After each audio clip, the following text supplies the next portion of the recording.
ఒక్కటన్నా మంచి మాట మాట్లాడొచ్చు కదా, ఒక్కటి ఏం లేదు. అయ్యా కరువు వచ్చింది ఏం చేయాలా ముఖ్యమంత్రి గారంటే రక్తం జల్లురికి, రక్తం జల్లితే పంటలు పండుతాయట.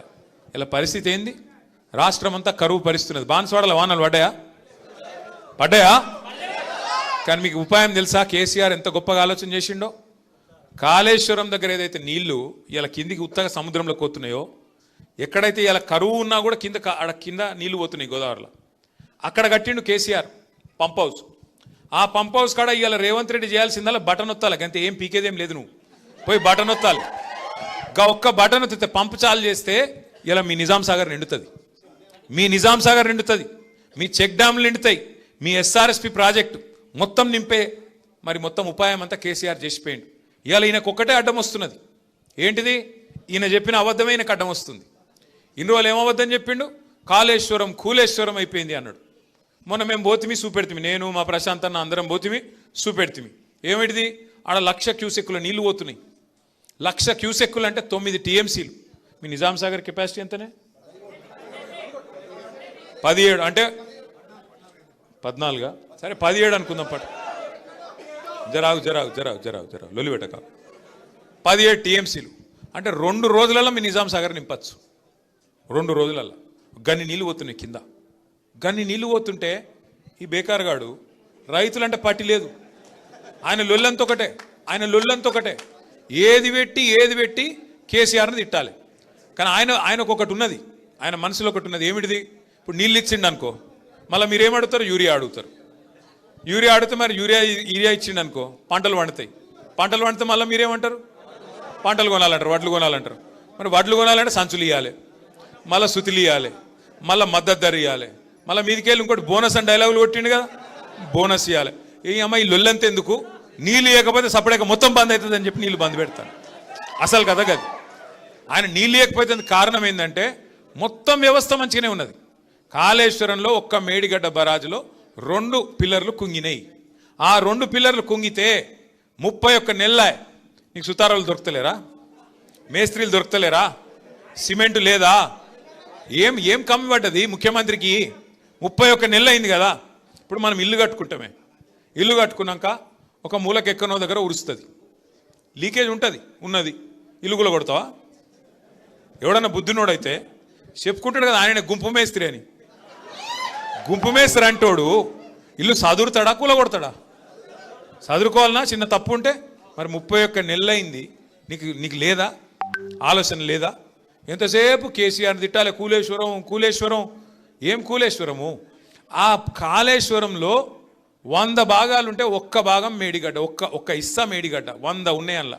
మేడిగడ్డ సొంటి 3 ఉన్నాయి బారేజులు, 15 రిజర్వాయర్లు ఉన్నాయి, 19 పంప్ హౌజ్లు ఉన్నాయి, 21 స్టేషన్లు ఉన్నాయి, సబ్ స్టేషన్లు, 1000 కిలోమీటర్ల గ్రావిటీ కాలువలు ఉన్నాయి, 100 కిలోమీటర్ల సొరంగ మార్గాలు ఉన్నాయి. అవన్నీ చక్కగానే ఉన్నాయి కదా. ఆడ అసలు ఆ పంపు చాలు చేసే కాడ బ్యారేజ్తో సంబంధం కూడా లేదు. బ్యారేజ్ మీద 18.5 కిలోమీటర్ల మీద పంప్ హౌస్ ఉన్నది. ఆ పంపు కాడికి వెళ్ళి నీళ్ళు కిందికి పోతూనే ఉన్నాయి. నువ్వు చేయవలసిందల్లా ఒక చిన్న పాయ లెక్క తీసి ఆ పంప్ హౌస్లోకి నీళ్లు మలిపి ఒక మోటార్ వత్తాలి కదా, ఒక్కటే చేయాలి. ఆయన అది చేసినందుకు ఆయనకు బాధ ఏంటంటే, ఇన్ని రోజులు నేను చెప్పిందంతా అబద్ధమని దొరికిపోతా, ఇన్ని రోజులు నేను చెప్పినని లుచ్చా మాటలు అని చెప్పి ప్రజలకు అర్థమవుతుంది. అందుకే మిమ్మల్ని ఎండబెడుతున్నాడు. ఇవాళ బాన్స్వాడోళ్ళను, మొత్తం నిజామాబాద్ జిల్లా వాళ్ళను, ఎస్ఆర్ఎస్పి కింద ఆయకట్టు ఉన్నోళ్ళను, నిజాం సాగర్ కింద ఆయకట్టు ఉన్నోళ్ళు మొత్తం ఆ వాగులు, చెక్ డ్యామ్లు అన్నీ నింపుకోవచ్చు. ఇవాళ ఈ ఒక్కరోజు కాదు, నీళ్లు అక్టోబర్ దాకా ఉంటాయి. నీళ్ళాడ రోజు పోతున్నాయి కిందికి సముద్రంలో. నేను ఒక్క మాట అడుగుతా రేవంత్ రెడ్డిని, అయ్యా నువ్వు అంటున్నావు ఆడ నీళ్లు లేవని, మరి కింద చంద్రబాబు నడుపుతుంది కదా మోటార్లు, అదే నది కింద ఈడికెళ్ళిపోయిన నీళ్ళే కదా. ఆడి కొద్దిగా కింది కోత వరంగల్ దేవాదుల మోటార్లు నడుస్తున్నాయి కదా, ఇంకొద్ది కింది కోత ఖమ్మంలో ఆడ నడుస్తుంది కదా సీతారామ మోటార్. అక్కడ నీళ్లు ఉంటాయి ఎట్లా, ఇక్కడ లేవెట్లా? ఆడ మోటార్లు నడిస్తే ఎట్లా, ఇక్కడ నడవే ఎట్లా? అంటే ఆయన బాధ ఏంటంటే, ఇది దొరికిపోతుంది, దొంగ దొరుకుతాడు, అబద్ధం దొరికిపోతుంది అని చెప్పి ఇలా అడ్డమైన మాటలు మాట్లాడుతుండు. ఇంకోటి ముఖ్యమంత్రి గానే అవుతుంది. నీ బాధ ఏంది అసలు? ఓ దిక్కేమో మొత్తం రిజర్వాయర్లన్నీ డెడ్ స్టోరేజ్కి పోయినాయి, ప్రభుత్వం ఏమో కోల్డ్ స్టోరేజ్లు ఉన్నది. మాట్లాడతలేడు, పని చేస్తలేడు. నిన్న మొన్న ఏదో మీటింగ్ పెట్టిండట, మా సంజయ్ చెప్తున్నాడు, కరువు పరిస్థితులు వచ్చినాక ఇప్పుడు మీటింగ్ పెట్టినట. కరువు రానే వచ్చే, రైతులు బాధ వడనే పడుతుంది. ఇన్ని రోజులకు మేల్కొన్నావు. ఎప్పుడు చెప్పారు శాస్త్రవేత్తలు? 6 నెలల కిందే చెప్పారు ఎల్ నీనో వస్తుంది అని 6 నెలలకేం చెప్తున్నారు. 6 నెలలకు దొంగలు పడ్డాక 6 నెలలకు కుక్కలు మురిగినట్టు ఇప్పుడు మీటింగ్ పెడతాడు. ఏం చేస్తావు మీటింగ్ పెట్టి? ఇప్పుడు ఎవడు బతికిండు ఎవడు తెచ్చిండు చూస్తావా? ఏం చేస్తావు అంటే ఒక ఆలోచన లేదు, ప్రణాళిక లేదు, పద్ధతి లేదు, పాడు లేదు, బూతులు తప్ప ఏ మాత్రం అవగాహన లేని ఒక సన్నాసి ఇలా మనకు ముఖ్యమంత్రిగా ఉండడం అనేది బాధాకరం. ఇలా కేసీఆర్ గారికి కొత్తగా వచ్చే పదవి ఏం లేదు. మళ్ళా గెలిస్తే గదే ముఖ్యమంత్రి పదవి కేసీఆర్కి వస్తుంది. కేసీఆర్ గారికి పదవి గురించి కాదు ఇలా మన ఫికరు. ఇలా మన ఫికర్ ఏంటంటే కష్టపడి తెచ్చుకున్న తెలంగాణ, పోరాటాలతో తెచ్చుకున్న తెలంగాణ. మీ బాన్స్వాడలో కూడా మీరు ఊరు వాడ ఏకం చేసి ఆ రోజు జేఏసీలు కట్టి ఎక్కడోళ్ళు అక్కడ మన టీఆర్ఎస్ వాళ్ళు జెండా ఎగిరేసి బ్రహ్మాండంగా ఆ రోజు కొట్లాడి ఆఖరికి సావుకు తెగించి మన నాయకుడు 11 రోజులు నిరాహార దీక్ష చేసి సావు నోట్లో తలబెట్టి తెచ్చిన తెలంగాణ ఇలా తెరలైతుంది. దాన్ని పాడు చేస్తున్నాడు. గది మన బాధ. గట్లాంటి తెలంగాణని ఇలా బాగా చెడగొడుతుంటే, అట్లాంటి తెలంగాణని ఇలా తెరలు చేస్తుంటే చూడలేక ఉండబట్టలేక మేమందరం పోయినాం కన్నెపల్లి కాడికి. ఆడ నీళ్లు పోతున్నాయి. చూపెట్టిన ముఖ్యమంత్రికి, అయ్యా నీకు అంతగానం కోపం ఉంటే మా మీద కేసులు పెట్టు, ఇంకో 2 ఎక్కువ పెట్టుకో, కానీ రైతులకైతే నీళ్ళు అన్నాం. ఏమంటాడు? రక్తం పోయిర్రి, రక్తం. మా ప్రశాంత్ రెడ్డి అని ఏం చేసిన ఎరికేనా? నీ అమ్మనికి రక్తమే కావాలంటే తీసుకోరబోయిన రక్తం కూడా ఇచ్చిండు. తీసుకుపోయి ఏం చేసిండు? ఆ ఎస్ఆర్ఎస్పీలకు నీళ్లు నింపే ముప్కల్ అని ఒక పంప్ హౌస్ ఉంటుంది. ఆ ముప్కల్ పంప్ హౌస్ దగ్గర వేయండు, రక్తం పట్టుకొని వేయండు. అక్కడ సూపరింటెండెంట్ ఇంజనీర్ ఉన్నాడు. ఇగో మీ ముఖ్యమంత్రి అడుగుతున్నదా రక్తం, ఇక తీసుకోరాబాయి మాకైతే నీళ్ళు అని చెప్పి ఆ సూపరింటెండెంట్ ఇంజనీర్కి ఇచ్చి వచ్చిండు. మరి ఏం చేయాలి? ఇక ఏం చేయాలి? రక్తం ఇవ్వమంటే రక్తం ఇస్తా అంటిమి, తెలంగాణ కోసం ప్రాణమే ఇస్తా అంటిమి, ఇంకేం చేయాలి? గిసొంటోడు అందుకే పిచ్చోని చేతుల రాయి లెక్క ఇవాళ రాష్ట్రంలో పరిపాలన మారిపోయింది.